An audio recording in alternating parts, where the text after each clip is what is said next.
నమస్తే రవి సార్. నమస్తే లక్ష్మి. సార్, ఏపీలో ఎన్నికలు సమీపిస్తున్న తరుణంలో వైసీపీ సిద్ధమంటూ ఈరోజు సీఎం జగన్మోహన్ రెడ్డి గారు మరికొద్దిసేపట్లో సభ నిర్వహించబోతున్నారు. ఏర్పాట్లు కూడా పూర్తయిపోయాయి. మరోవైపు పీలేరులో టీడీపీ అధినేత చంద్రబాబు నాయుడు కూడా సభలో మాట్లాడారు. ఇక్కడ అభ్యర్థులను ప్రకటించుకుంటూ వెళ్తూ మేమంతా సిద్ధమని వైసీపీ చెప్తుంది. మరి అదే స్థాయిలో ప్రతిపక్షాలు ఇవన్నీ కూడా ఎన్నికలకు సిద్ధమైనట్టేనా సార్? ఇది సిద్ధం అంటే ఎవరి సిద్ధం వాళ్ళది, ఎవరి సన్నద్ధం వాళ్ళది. ఇప్పుడు మనం కదలిరా నుంచి మాట్లాడాలి. సిద్ధం అనేది జగన్మోహన్ రెడ్డికి నిజాడు కాబట్టి వైసీపీకి కదలిరా పేరుతో చంద్రబాబు నాయుడు మొదట 1-2 సభలు చాలా భారీగా జరిగాయి, తర్వాత ఒక మోస్తరుగా జరిగాయి. ఆ తర్వాత ఎందుకో 5 రోజుల నుంచి గ్యాప్ వచ్చింది. ఎందుకు వచ్చింది, ఎందుకు ఆపారు అంటే వైసీపీ వాళ్ళేమో జనాలకు ఆపారు అని వాళ్ళు ప్రచారం చేసి ఖాళీ కుర్చీలు వేశారు.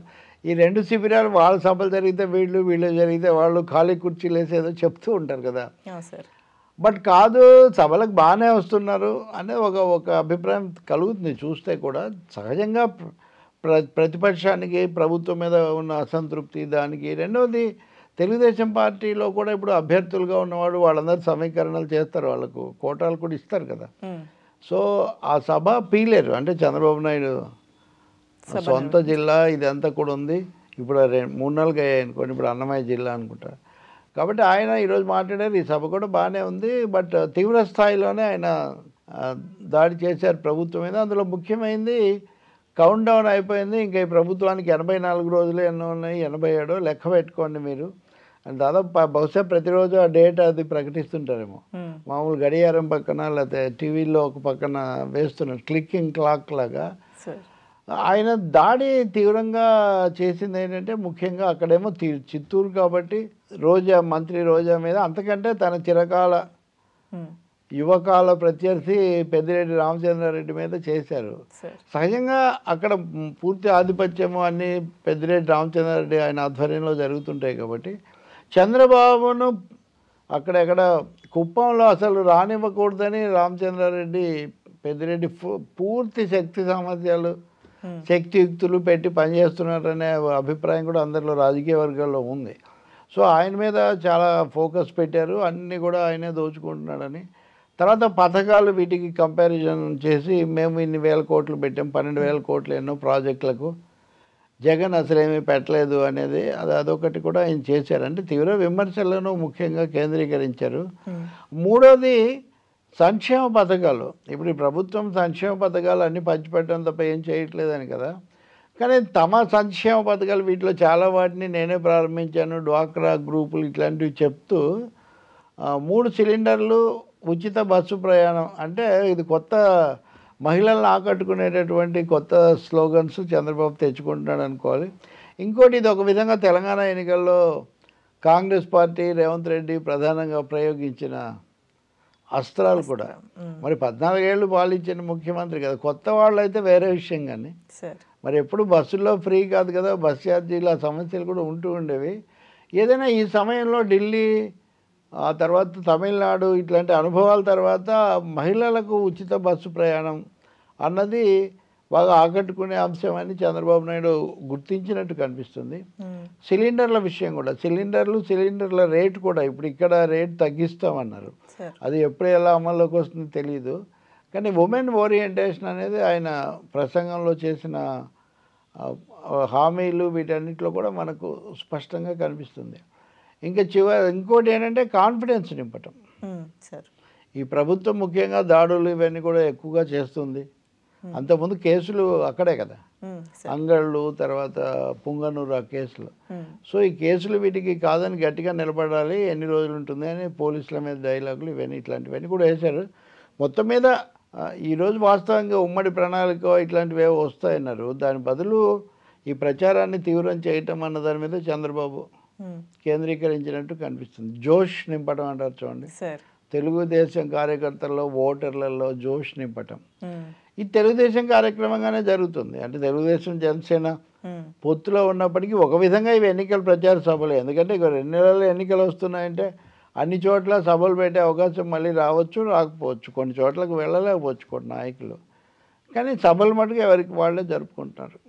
ఏదైనా కానీ వీళ్ళ మధ్యలో జరుగుతున్న సంప్రదింపులు, ఆ జాబితాలు రాకపోవటం ఈ లోటు ఒకటి. పవన్ కళ్యాణ్ కూడా నిన్న చేసిన కామెంట్స్ తర్వాత ఏదో కొద్ది గ్యాప్ ఉందనే ఒక ఇంప్రెషన్ కూడా జనంలోకి వెళ్ళింది కదా. సో వీటన్నిటినీ చేయడానికి ఎప్పుడైనా రాజకీయ నేతలు ఏం చేస్తారంటే అంతర్గత సమస్యలు వచ్చినా తమకు ఏదొచ్చినా ప్రత్యర్థి మీద తీవ్ర స్థాయిలో దాడి చేయటం అన్నది దానికి ఒక పరిష్కారం అనమాట.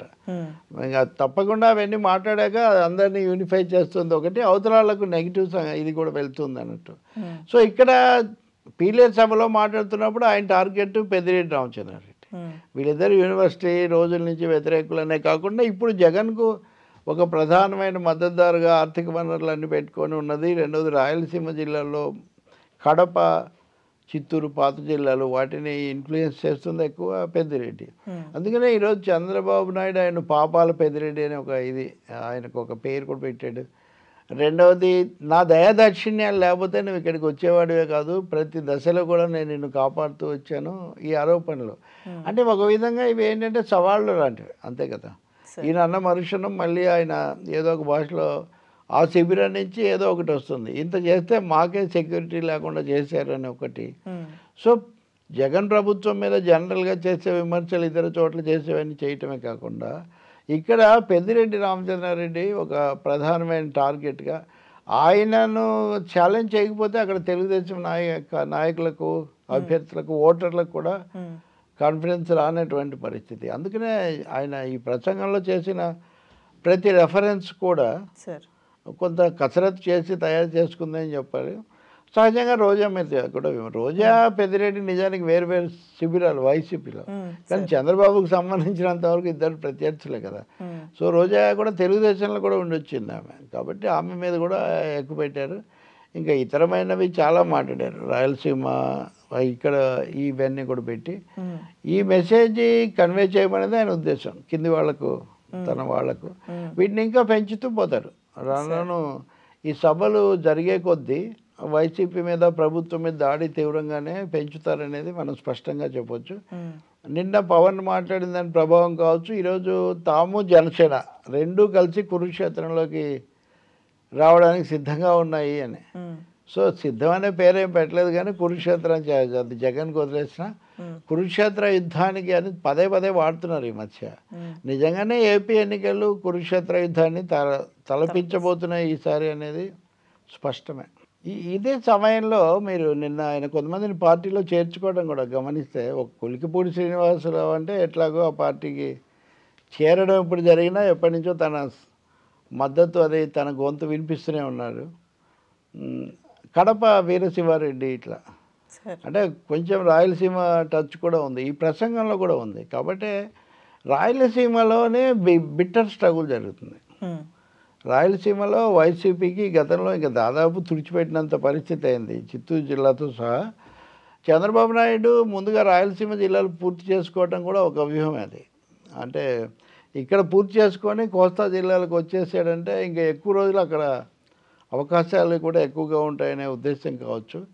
సో ఈ సమయంలో అటు ఆ చేరికల తతంగం, ఇంకోవైపున ఇటు హెచ్చరికల వ్యవహారం, మూడోది తన సొంత జిల్లాలో తనకున్నటువంటి పెద్దిరెడ్డి పాత చిరకాల ప్రత్యర్థి మీద దాడి, వీటన్నిటిని మేళవించి సభ జరపటం మనం గమనిస్తాము. ఇంకా నెక్స్ట్ ఏం చేస్తారు దీని మీద మళ్ళీ పెద్దిరెడ్డి రామచంద్రారెడ్డి వెంటనే ఆయన ఏమీ స్పేర్ చేయరు, ఆయన స్పందిస్తారు.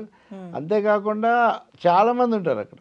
రోజా ఈయనే తీసిన పేర్లు ఇవన్నీ ఉన్నాయి కాబట్టి మనం ఇందాక అనుకున్నట్టుగా ఈ వేడి, ఎన్నికల వేడి అనేది చాలా పెంచేటటువంటి రోజు ఈరోజు అని చెప్పాలి మనం. ఈయన ఇంత తీవ్రంగా మాట్లాడారు, అక్కడ ముఖ్యమంత్రి కూడా మాట్లాడబోతున్నారు కాబట్టి నెక్స్ట్ లెవెల్లోకి ఎన్నికల పోరాటం ఏపీలో ప్రవేశించబోతుందని చెప్పచ్చు. Thank you sir.